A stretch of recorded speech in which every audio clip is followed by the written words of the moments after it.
passar ao colega Constantino, como ele disse, 2 vezes presidente, é uma equipe unida há muito tempo. Então, vou passar para o meu colega aqui. Bom dia aos companheiros policiais civis. Eu queria saudar aqui, em nome da mesa, o Gustavo, as mulheres policiais, o companheiro aqui em cadeira de roda. E a gente, quando, lá no estado do Piauí, quando a gente estava fazendo as nossas assembleias, uma das características são os policiais aposentados. Temos policiais aí com 90 anos participando das assembleias. E muitas delas a gente faz no sol quente, né? Em Teresina é uma lua pesada, né? Pesada mesmo. Então lá. Isso faz parte da luta. Pois bem, na realidade, eu tenho uma vasta experiência no movimento sindical. Eu milito no movimento sindical desde a década de 90. Já tive a oportunidade de ser presidente, que anteriormente o estado do Piauí representava o Simpaljusp, não só os policiais civis, também como os servidores penitenciários. E eu fui presidente por 2 mandatos. Em 2008, os policiais, em Assembleia Geral, de forma democrática, desmembraram do Simpaljusp e nasceu o Simpalp, o sindicato exclusivamente representativo da nossa categoria. E logo em 2010, aliás, em 2009, nós já fizemos um movimento. O governo do PT, que tinha definido as várias legislações referentes a salário, o governador da época, Wellington Dias, chamou os sindicatos e comunicou que o Estado estava em impossibilidade de cumprir aqueles acordos que já tinham se positivado. E como nós estávamos com o litígio com o Simpaljusp, quem sentou naquela oportunidade foi o Simpaljusp, na qual o presidente, que já não tinha mais legitimidade em falar em nome dos policiais, aceitou a proposta do governo, e quando a categoria tomou conhecimento, né, se insurgiu, e aí nós entramos no primeiro movimento e fizemos, né, um movimento de paralisação, e o governo foi obrigado a sentar conosco para negociar a forma de pagamento daquilo que já estava na lei. Em 2010, o governo do Partido dos Trabalhadores, de forma covarde, deu um reajuste para os delegados, colocando uma gratificação chamada Condição Especial de Trabalho. Essa gratificação ela é colocada administrativamente. E por isso que eu chamei de forma covarde, porque ele deu as escondidas. E nós tomamos conhecimento. Tomamos conhecimento, chamamos a categoria, fizemos um movimento de 35 dias de paralisação e ensejou num acordo também judicial, a nível de dissídio coletivo, onde o governo se comprometeria, no ano de 2011, em reajustar em 24% os nossos subsídios. O governador que fez esse acordo conosco se reelegeu, com o atual governador Wilson Martins, mas quando nós entregamos a conta em 2011, alegou-se, através do secretário de administração, que não teria condições de cumprir, porque o Estado estava quebrado. Lógico, uma campanha milionária, né, arrancaram o dinheiro público para comprar voto, não tinha dinheiro. Fomos para o movimento, mas não teve jeito. O governo impôs o seu poder de império e nós tivemos que aceitar esses 24% dividido em 2 anos. Mas aí o governo assinou um acordo conosco, se comprometendo a aproximar o salário nosso, dos agentes, principalmente agentes e escrivães, aos delegados de polícia. Porque o grande problema, e não é só do Piauí, é no Brasil, é essa relação dos policiais da base com as autoridades policiais. Primeiro porque eles se intitulam carreira jurídica e não são carreira jurídica, eles são policiais civis. E aí, o delegado de polícia não quer fazer seu dever de ofício, ele não quer atender a sociedade que vai para a delegacia, ele não quer ir para local de crime, ele não quer dar cumprimento aos mandatos de prisões, ele, muitas vezes, não participa das oitivas, que geralmente é entregue só na mão do escrivão, e, no final das contas, o delegado é só um chancelador, principalmente aqueles delegados que trabalham em cidade do interior. Eles geralmente são lotados em mais de um município, dizem que estão num, mas, na realidade, quando você for fazer mesmo uma fiscalização, eles não estão em nenhum. Entendeu? Então, há uma relação, hoje, lá no estado do Piauí, entre nós e os delegados, uma relação de conflito, né? Porque todos os benefícios eles querem capitanear para eles. Né? Eles se intitulam categoria, que não são, eles são classe, e lá no estado do Piauí, inclusive, nós entramos agora, e a audiência vai ser no dia 5, junto à Justiça do Trabalho, para fechar o sindicato deles, porque o sindicato não tem nem carta sindical, e lá está como categoria, eles não são categoria. Enfim, então há uma briga constante. Então, o nosso referencial, a nossa política é em relação ao delegado. Nós queremos ganhar, e isso nós conseguimos colocar na concepção dos nossos companheiros, a concepção de proporção. O delegado vai ganhar X, nós queremos ganhar Y do que ele vai ganhar. A nossa meta é 60%. Nós estávamos ganhando 25%, conseguimos, né, fazer com que essa proporção crescesse aí em torno de 10 pontos, que quando se aplica o percentual de juros simples em cada subsídio, deu uma média de 96%. Porque como foi colocado 1.800 no subsídio delegado de forma uniforme, perdeu na relação da nossa lei, da nossa legislação, o estatuto, aquele aumento de 10% de uma classe para outra. E quando eles aplicaram a proporção para a gente, perdemos também. Mas isso não é cavalo de batalha, porque na hora que a lei estiver sancionada, a gente vai buscar na justiça para corrigir essa tabela de subsídio, que é essa que eu vou deixar aqui. Tudo isso aqui eu vou deixar aqui. Então, basicamente, o movimento Polícia Legal, quando a gente deliberou em Assembleia Geral, porque o que é que nós fizemos? Em 2012, nós chamamos a categoria e elaboramos uma tabela. O que o delegado de polícia, qual era a reivindicação do delegado? Ganhar o teto do governador. Nós sabíamos o salário do governador, colocamos os delegados lá. Só a proposta nossa, aprovada em Assembleia Geral, até porque nós também temos delegados filiados no nosso sindicato, o delegado vai ganhar o salário igual ao do governador, pegamos os peritos, botamos junto com os delegados e botamos uma proporção de 60%. Está aqui a tabela. Entregamos ao secretário de administração, passamos praticamente o ano de 2012 negociando com o secretário de administração, e quando foi, já aliás, 2011, quando foi 2012, foi apresentada uma proposta que, para nós, foi uma proposta que não contemplava a categoria. O governo apresentou uma proposta de juros simples, em 60%, dividida em 4 anos, e congelaria as 2 gratificações, vantagem extra e adicional noturno. Nós recebemos, chamamos a categoria, e a categoria, por unanimidade, rejeitou a proposta. E, a partir daí, nós deliberamos, ou pelo movimento paredista, ou pelo movimento de polícia legal. Deliberamos pelo movimento de polícia legal, até porque a gente sabe, eu, por exemplo, comandei 8 greves na polícia, o Cristiano comandou 2. E a gente sabe que, quando a gente entra em greve, a primeira coisa que o governo faz é bater as portas do judiciário. O judiciário já decreta a ilegalidade do movimento. Então, todos os movimentos nossos, a gente estava na ilegalidade. Agora tem as consequências. Vem um desconto de salário, o policial responde processo administrativo. Então, nós vamos trilhar pelo movimento Polícia Legal. Só que a gente também tem consciência de que a imprensa, ela, logicamente, ela atende muito mais o governo do que os trabalhadores, porque ela recebe do governo. E a imprensa, ela divulgava que ali não era um movimento de polícia legal, mas sim um movimento de greve com uma outra denominação.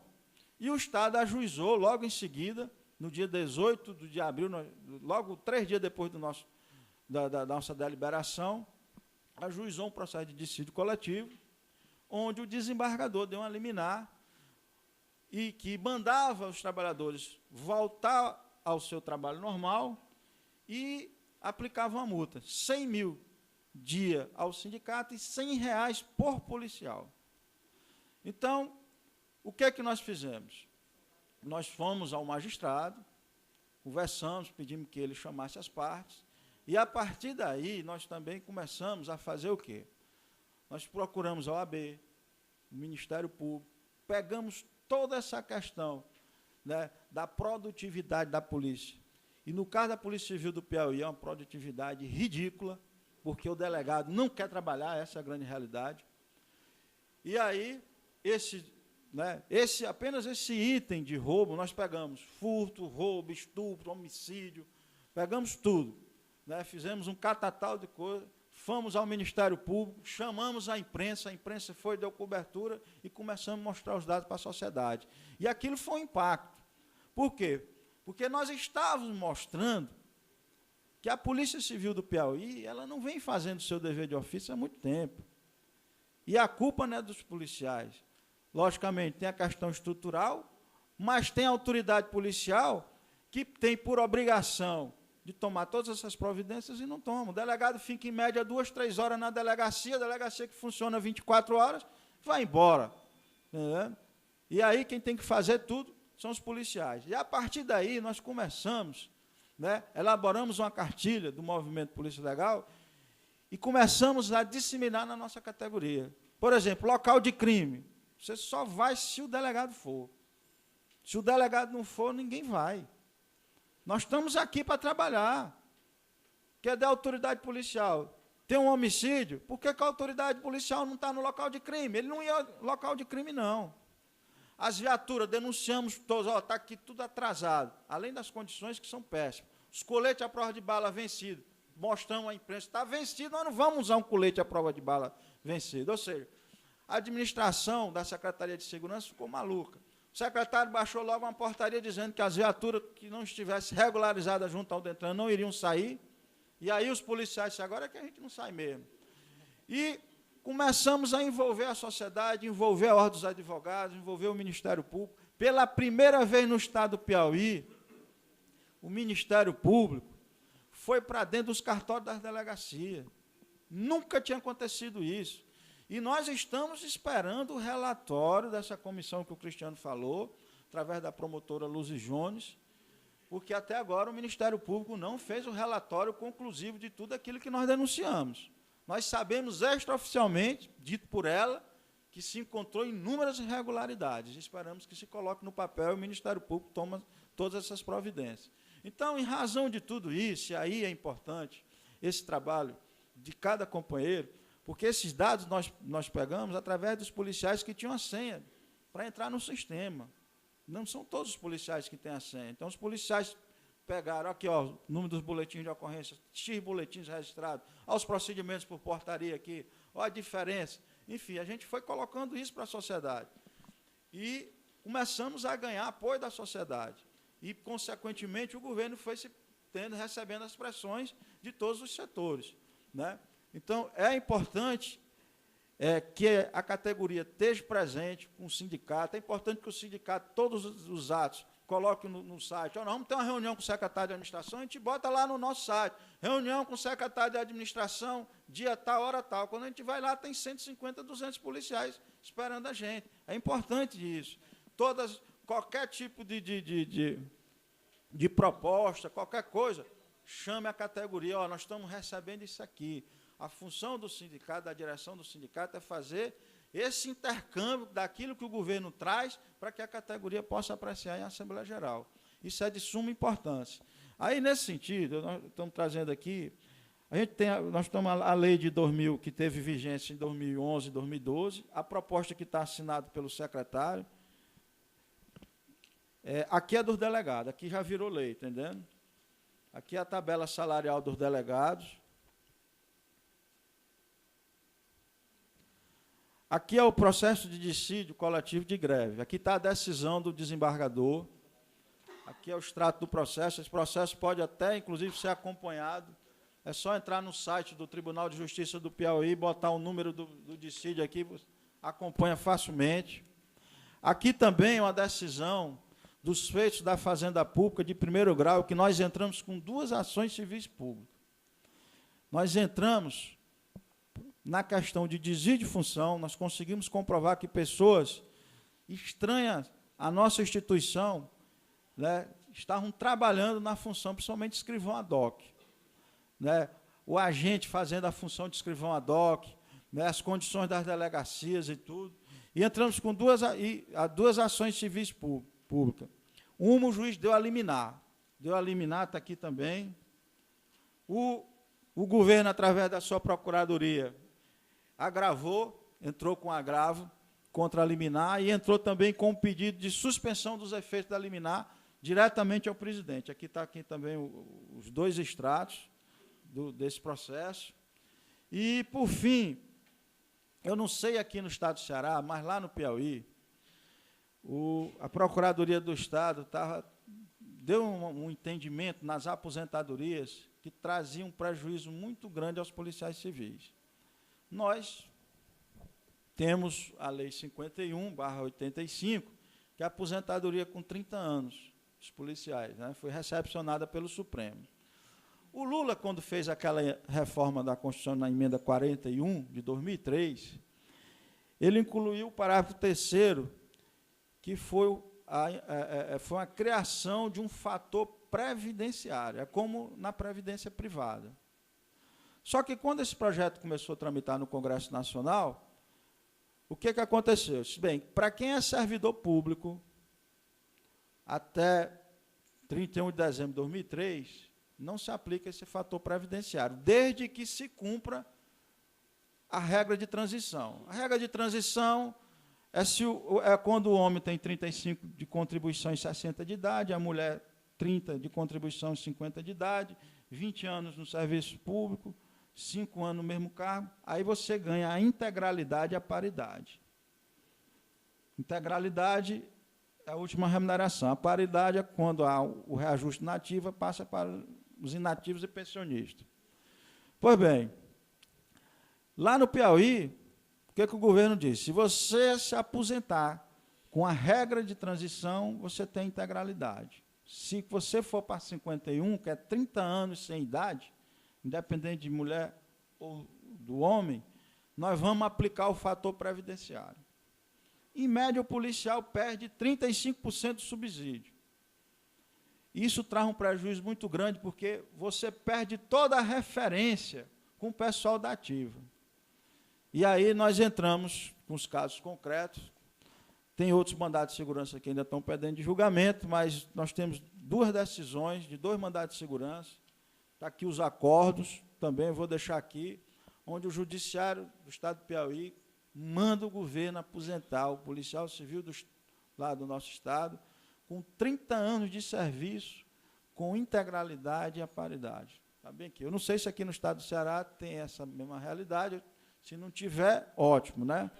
Mas, né, lá a gente tivemos que reverter. Então, por fim, só para encerrar, nós entendemos, nós sabemos que a nossa atividade ela é muito árdua, e, no nosso entendimento, nós temos que buscar hoje, não só a nível de organização por Estado, mas nós temos que, pelo menos, ter a capacidade de nos organizarmos por região. Não se justifica, nós corremos os mesmos riscos, trabalhamos nas condições insalubres, desumanas, sofremos, temos os mesmos problemas de saúde, não se justifica se ter diferenças salariais, inclusive muito grandes, de um Estado para outro. Nós defendemos, e um dos objetivos de criar a federação e fortalecer as entidades, por exemplo, lá no Estado do Piauí, nós estamos cobrando o imposto sindical. É um imposto que é de contribuição compulsória. É chato, a gente recebe críticas, mas o que a gente diz? Ou a gente tem a capacidade de nos organizar, principalmente a nível nacional, porque o imposto tem lá, uma parte vai para a federação e outra vai para a confederação, e outra fica para o sindicato, outra vai para o FAC. Mas ou a gente tem essa capacidade de nos organizarmos, e aí eu dou um testemunho meu, que desde a década de 90 a gente tenta organizar a Cobrapol, que nunca saiu do lugar. Antigamente era a FENEPOL, que eu também fiz parte da diretoria, que nunca nem sequer pediram registro no Ministério do Trabalho e Emprego. Ou a gente se organiza para que se tenha pelo menos uma legislação a nível nacional única, que seria a lei orgânica da Polícia Civil, se ter salários, pelo menos por região, porque aqui a região Nordeste não tem os mesmos subsídios, pelo menos por região, né? Porque isso aí é uma luta de todos nós. Então, isso passa pela organização dos trabalhadores. Então, nós defendemos hoje que, pelo menos, as regiões possam estar integradas, tanto nessa parte de mobilização, de benefícios, entendendo? Salariais e do ponto de vista de legislação também trazendo os direitos, porque com certeza quem vai ganhar somos todos nós. E aqui no estado do Ceará, a gente deseja que o sindicato possa ter, né, sucesso nas negociações, que o governo possa estar apresentando uma proposta que venha contemplar a categoria, mas caso isso não aconteça, aí tem que passar mesmo pela consciência dos trabalhadores e arregaçar as mangas e ir para a luta, porque é só na luta que a gente consegue, né, a valorização do nosso trabalho, porque, lamentavelmente, governo nenhum, de partido nenhum, eu digo isso, eu, inclusive, ainda milito na esquerda, né, mas já fui muito mais atuante na esquerda. Agora mesmo, no hotel, encontramos um conterrâneo nosso, que está aqui, porque aqui o governador era do PSB, né, aí mudou, né, e veio ele veio de Brasília, mas ele é lá conterrâneo nosso, veio organizar o PSB aqui no estado, né, e a gente conversava lá no coisa, mas nós temos hoje a consciência de que partido político nenhum, seja da esquerda, da direita, não valoriza o trabalhador. Quem valoriza somos nós, na luta, na organização e na mobilização. Muito obrigado e que Deus nos abençoe.